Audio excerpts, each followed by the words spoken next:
Roosevelt's reelected in 1936, and his second term is rather interesting.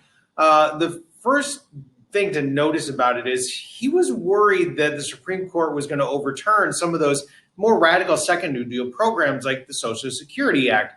He had reason for thinking so because the Supreme Court had overturned a number of First New Deal projects like the FERA program. So what Roosevelt tries to do is what he called court reform, which was to add 6 new justices to the Supreme Court. This is going to be labeled as court packing by people that opposed it.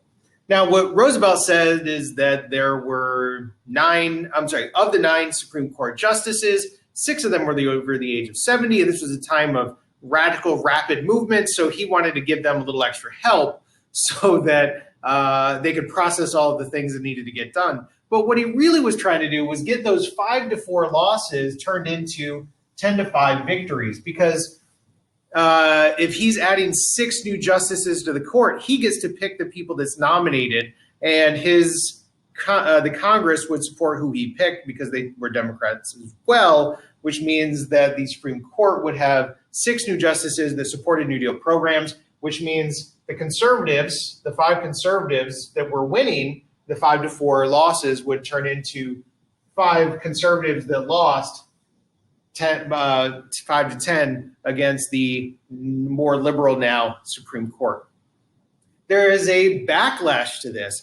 It is constitutional because the Constitution doesn't say how many judges there has to be. It's gone between 6 and 10 throughout the course of history. We just kind of settled at 9 around the end of the Civil War. But there's a backlash to this. And the backlash occurs because Roosevelt would then control the executive branch, the legislative branch, which was going along with whatever he wanted. And then he would also control the Supreme Court, which means people were afraid that he was going to start acting like a dictator, which was not actually all that outlandish at the time. You got to think about this. This is the time in the 1930s we're going to talk about the rise of fascism in Europe, and democracies were collapsing all over the place. So it's not really that uncommon, not really that outlandish of a fear. This court packing fails. However, the Supreme Court doesn't overturn any more of that legislation. So it kind of worked out for Roosevelt. Now, 1937 occurs, and Roosevelt, after this political backlash against his court packing scheme, decides that he's going to try to placate some of these conservatives a little bit. So he decreases spending because that was the thing the conservatives said. It was too expensive. We're going to bankrupt the country. We need to not have so much spending. So he listens to them, decreases spending, and it immediately leads to an economic slump. Unemployment rates go back up, and ultimately he has to reinvest what he had taken away in 1937. The New Deal, and this is true, never really solves the Great Depression. What ends up ending the Great Depression was mobilization for World War II. But that's not the lesson I want you to learn, because war doesn't lead to economic progress. We're going to see that in Vietnam. We're going to see that again with the war in Iraq in the 2000s. The economy isn't stimulated by war. What the economy was stimulated by was massive deficit spending. Massive deficit spending. Throughout all of the New Deal programs, the United States went into debt about $40 billion, which is a lot.